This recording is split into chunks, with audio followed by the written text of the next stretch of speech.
ঈদের দিন আমরা কিভাবে কাটাবো, কোন পন্থায় কাটাইলে ঈদটা মুসলমানের ঈদ হবে, কোন পদ্ধতি অবলম্বন করলে ঈদটা নবীজির সুন্নাত মোতাবেক হবে, কি বলেন? জানা দরকার আছে না নাই? আমরা ঈদটাকে কাটাবো ওইভাবে নবী এবং সাহাবীরা কাটিয়েছেন যেইভাবে।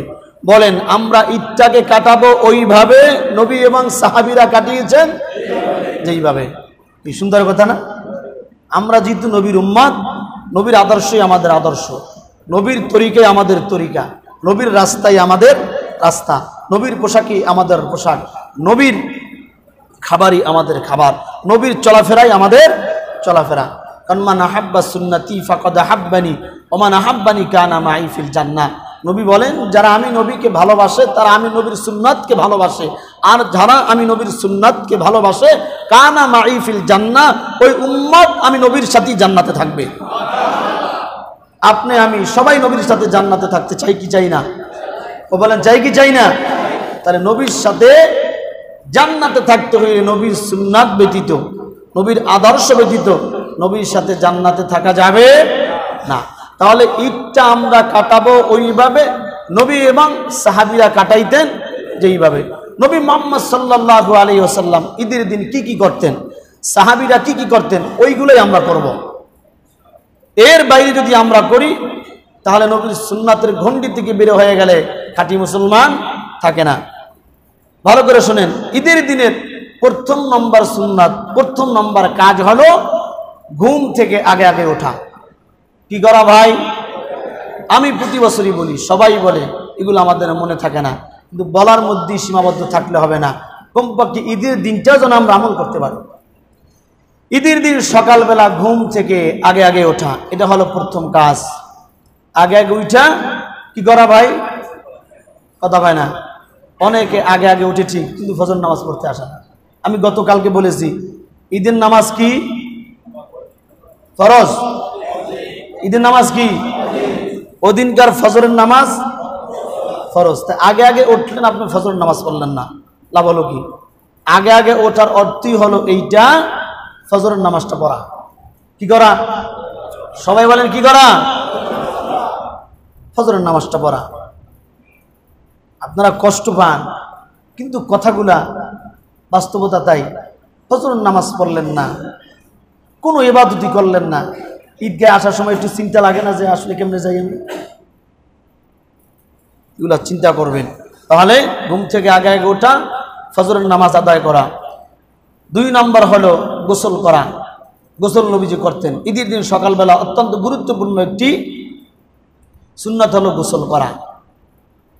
3 নম্বর হলো সাধ্য অনুযায়ী উত্তম পোশাক পরিধান করা। কি করা? কথা বলেন, কি করা?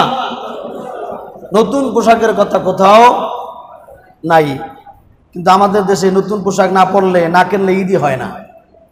অথচ এটা সুন্নাতও না, মুস্তাহাবও না, কিছুই না। হাদিসের মধ্যে এসেছে উত্তম পোশাক পরা। আমার যেই পোশাক আছে এর মধ্যে থেকে ভালোটা পরা, সামর্থ্য থাকলে কিনলে কোনো অসুবিধা নাই। নতুন পোশাক কিনলে কোনো অসুবিধা আছে? নতুন পোশাক কেনা লাগবে না, পরন যাইব না, এটাকে আমি বলছি?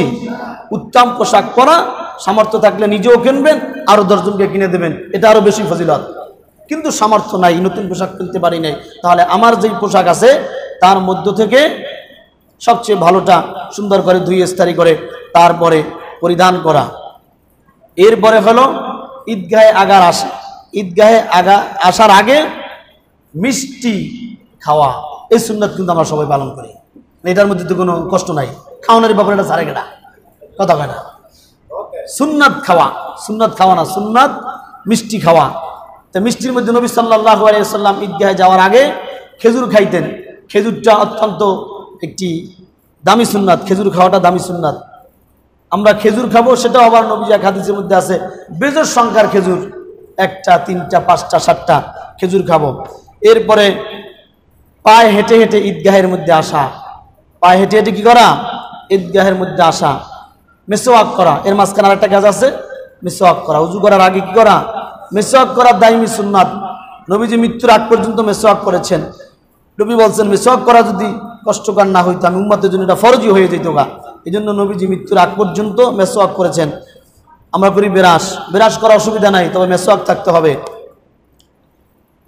সুগন্ধি ব্যবহার করা, আতর হোক বা আতর জাতীয় অন্য কোনো জিনিস হোক যেটা হারাম না, সুগন্ধি ব্যবহার করা। সকাল সকাল ঈদগাহে আসা, ঈদের নামাজ বিলম্ব করে না পড়া।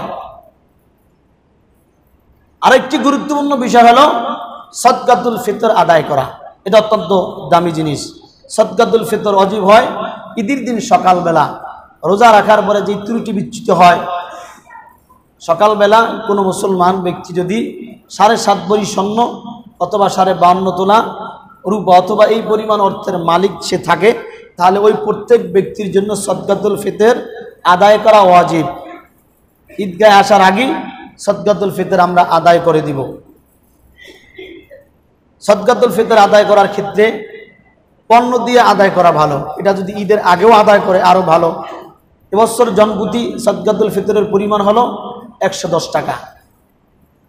বড় ভাই অথবা বাবা তার ছোট্ট নবজাত সন্তানের পক্ষ থেকে আদায় করে দেবে।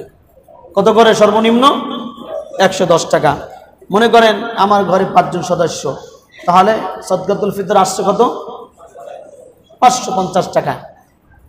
সদকাতুল ফিতর আদায় করা উত্তম হলো খাদ্য দ্বারা, আর জাকাত আদায় করার সবচেয়ে উত্তম নিয়ম হলো টাকা দ্বারা। তো 550 টাকা আসলো 5 জনার, আমি টাকাটা না দিয়ে যদি 2 জনকে কিছু বাজার কিনে দিই, 1 কেজি চিনি, 1 প্যাকেট সেমাই, ছোট্ট একটা দুধের প্যাকেট, কিছু কিশমিশ, যে সেমাই যেন খাওয়ার মতো একটা পরিবেশ হয়, এটা দিলে আরো সবচেয়ে ভালো হবে। এরপরে হলো এক রাস্তা দিয়ে ঈদগাহে যাওয়া, অপর রাস্তা দিয়ে আসা, তাকবীর বলতে বলতে যাওয়া, তাকবীর বলতে বলতে আসা। এরপরে নবীজি ঈদের দিন ঈদের নামাজের পরে আত্মীয় স্বজন পাড়া প্রতিবেশী যারা আছে তাদের সাথে সাক্ষাৎ করতেন, তাদের দেখশন করতেন কি কোন অবস্থায় আছে। আত্মীয় স্বজন পাড়া প্রতিবেশী এগুলোর সাথে সাক্ষাৎ করা, খোঁজখবর নেওয়া, এটা নবীজির একটা গুরুত্বপূর্ণ সুন্নাত। এই সুন্নাত আমাদের মধ্য থেকে উঠিয়ে গেছে। কে বলেন ঠিক না?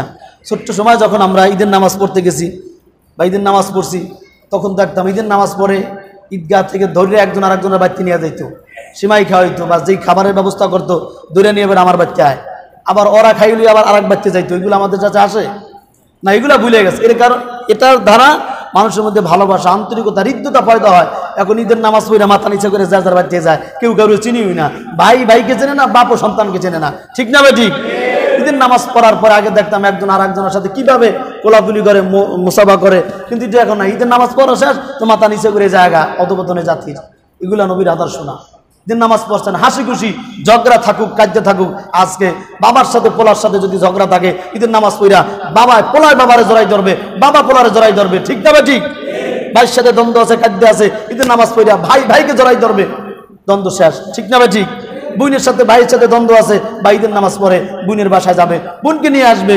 ভাইয়ের সাথে বোনের দ্বন্দ্ব আছে, বোন ভাইয়ের বাসায় আইসা বোনকে ভাইকে নিয়ে যাবে। এগুলো আমাদের মধ্যে নাই। এমনও কপাল করা আছে ঈদের দিন বাবার সাথে মার সাথে রাগ করে ফোনও দেয় না, খবরও নেয় না।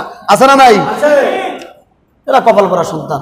তাহলে আমরা ঈদের দিন আমাদের সাধ্য অনুযায়ী আমরা একে অপরের খোঁজ খবর নেব, একে অপরের বাড়িতে যাব, দাওয়াত করে খাওয়াবো। এটা আমাদের নবীজি আমাদেরকে শিখিয়েছেন। এটাই ভালোবাসা, এটাই ঈদ। গান বাজনা বাজাইয়া ঘোরাঘুরি কইরা আত্মীয় স্বজনের খোঁজ খবর না নিয়া, আত্মীয় স্বজনকে দাওয়াত দিয়ে না খাওয়াইয়া অনর্থক পথে টাকা খরচ করা অপচয়, আর অপচয়কারী হলো শয়তানের বন্ধু। ঠিক না ভাই? ঠিক। আল্লাহ তাআলা আমাদেরকে এই প্রত্যেকটি বিষয়কে আমল করার তৌফিক দান করেন।